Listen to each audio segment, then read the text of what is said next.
সবাইকে নমস্কার জানিয়ে তোমাদের কাছাকাছি আরেকটি ব্লগে সবাইকে স্বাগত জানাই। দেশের বাড়ি থেকে আজ দুর্গাপুর ফিরবো, আর আজ বড় মন খারাপের দিন। যেদিন বাড়ি থেকে দুর্গাপুরে ফিরবো সেদিন বারবার ঘরে উঁকি দিয়ে দেখি আর কত স্মৃতি জড়ানো দিনের কথা মনে পড়ে যায়। এই ঘরটাতে প্রচুর বই থাকে। আমার বাবা তুল্য ভাসুর থাকতেন এই ঘরটাতে, তিনি আর বেঁচে নেই। তার বইগুলো অতি যত্নে এই আলমারিতে রাখা আছে।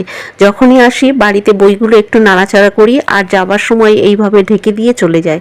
আর এই ক্যারাম বোর্ডটা এক সময় আমাদের সময়ের সঙ্গী ছিল, আজ একদম একা উপুর হয়ে পড়ে আছে। আর এই আমার সারা দিনের সব থেকে বেশি সময় কাটানো একটা জায়গা, আমার রান্নাঘর। আমার বাড়ির আজ আমি অতিথি। এই যে চলে যাওয়ার সময় হয়েছে, ঢাকা দেওয়া হয়ে গেছে। আমার রান্নাঘরটা বড় শখের রান্নাঘর ছিল, এতটা বড় আর চারদিকে জিনিসপত্র, খাবার টেবিল, তরি তরকারি, সব সময় বাসন কোসনের আওয়াজ জমজমাট হয়ে ভরে থাকতো। আর আজ একদম ফাঁকা নিঃশব্দ। আমার এখানে বেশিক্ষণ থাকতে ভালো লাগলো না।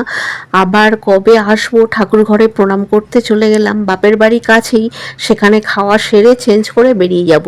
এই ঠাকুর ঘরটা ছিল আমার সকাল সঙ্গীদের নিত্য সঙ্গী। আজ একজন কাকিমা আমার দায়িত্ব পালন করেছে, তবুও নিজেকে বড় অপরাধী মনে হয়।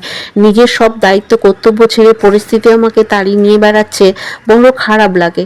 খুব কষ্ট হয় ঠাকুর ঘরে ঢুকলে, তবুও নিরুপায় আমি শেষবারের মতো উঠানে নেমে বাড়ির চারিদিকটা আর একবার ভালো করে দেখে নিয়ে তুলসী মঞ্চে প্রণাম করে নিলাম। আর এই ঠাকুর ঘরের বারান্দা আর এই দরজাটা থাকতো একদম জমজমাট। আর আমাদের চারজনের সাইকেল, স্কুটি, ওর বাবার বাইক, আর এক ধারে থাকতো আমাদের ক্যারাম বোর্ড। সব সময় ছেলেমেয়েরা এই ক্যারাম বোর্ড নিয়ে খেলতো। আর এখন জায়গাটা একদম ফাঁকা। এবারে খুলে দে, এগুলো সব খুলে দে।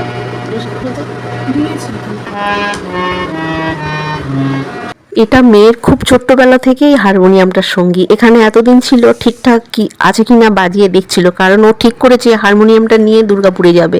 হারমোনিয়ামটা নিয়ে বেরিয়ে পড়েছিলাম। এই যে আমি আর মেয়ে মিলে হারমোনিয়ামটা এভাবে নিয়েছিলাম। ওদের বাবা আনতে রাজি ছিল না, তাই আগে আগে চলে যাচ্ছিল, কারণ আমরা একটা ট্রলি নিয়ে এসেছিলাম আর তার মধ্যে হারমোনিয়ামটা ঢোকেনি, লম্বাটা একটু বেশি ছিল, তাই ওর বাবা নিয়ে আসতে চায়নি। আমি আর মেয়ে জোর করে এনেছি, তাই ওর বাবা একটুও ধরেনি। আমি আর মেয়ে অতি কষ্টে এভাবে হারমোনিয়ামটা এনেছি। আমরা শিয়ালদা থেকে 7:30 অমৃত ভারত ধরেছিলাম, আর আমাদের দুর্গাপুরে নামাবে 9:30 বা 10টার দিক করে নামাবে। আমরা সবাই ট্রেনে বসে গেছিলাম, আর ওই যে উপরে হারমোনিয়ামটা তুলে দিয়েছিলাম, ট্রেন ছেড়ে দিয়েছে, আর যে যার জায়গা নিয়ে আমরা বসে গেছি। একজন খাওয়াতে ব্যস্ত, একজন মোবাইল ব্যস্ত। ওপরে এই যে আমাদের জিনিসপত্র ট্রলি ব্যাগটা ওই দিকে নিচে দিয়ে দিয়েছি।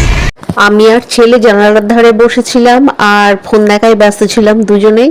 আর প্রায় 12টার দিক করে ভাত খেয়েছিলাম, খিদেও পেয়েছিল খুব। একটা খাবার সাথে ছিল, খাবারটা বের করে দিলাম। আর ওর বাবা উপরে শুয়ে গেছিল, আর মেয়ে একটু শুয়ে রেস্ট নিচ্ছিল।